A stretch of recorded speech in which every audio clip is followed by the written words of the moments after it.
shop, folks. Today we're going to take a look at a little snapperdoodle tractor. Can't say I've run across one like this before. Gentleman brought it. He didn't know much about it. Said get it going, see if you can make it mow. I run into a couple of things on that. We were able to get it running. Kohler engine seemed to be running real well, but we wasn't able to get the blades to engage. I'm going to show you how we tested that electric clutch to determine whether it was good or bad. Let's go take a quick look at it.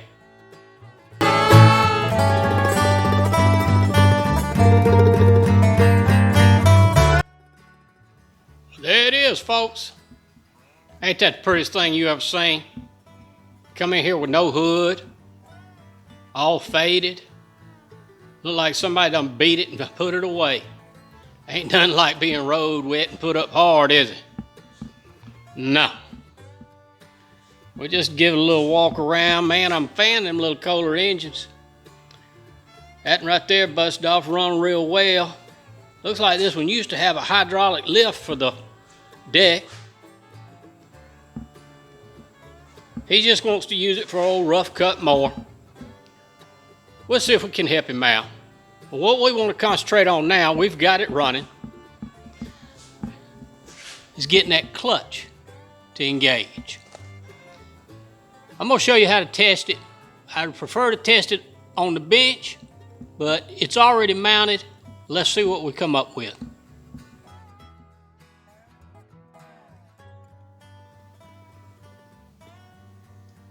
Alright, if y'all can see this, here's my electric clutch. And all I've done is follow these leads coming out of this plug.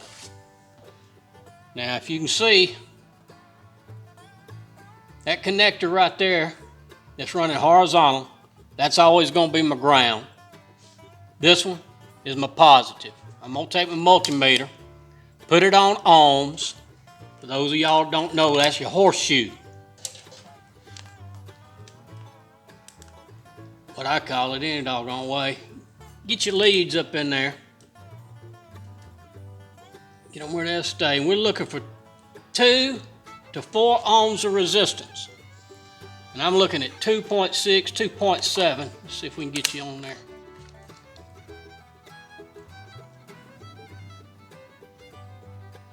That clutch should run. So we're going to follow it on back, see why we're not getting power down here. What I've done, anybody know what that is? That's a buzzer off of a golf cart, backup buzzer. I've taken it and I've run my leads into the other side of the connector. Let's go up here and see if we can't find out why we're not getting power. I put this down here because I can't be down here operating a multimeter and flipping switches up there at the same time. This will at least give me an audible sound and let me know I've got some juice coming on. Let's go take a look at it.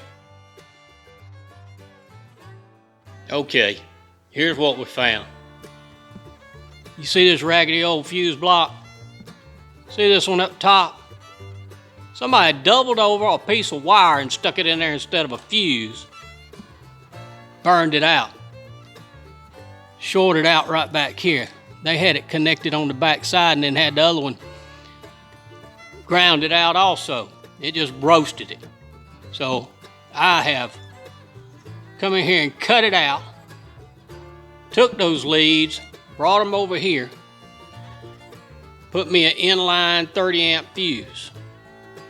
It ain't pretty, but it ought to at least get the man mowing. Let's fire it up and see what we've got.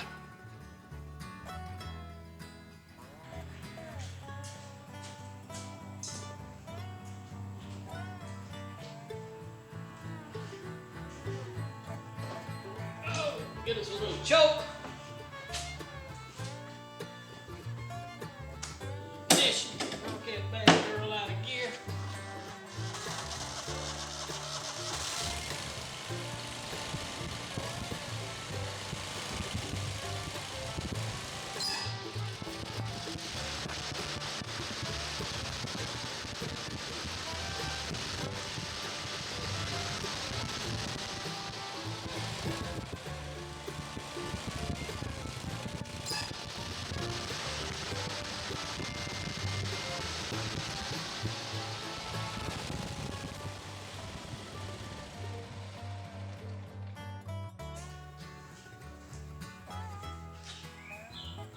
Folks, I don't get it.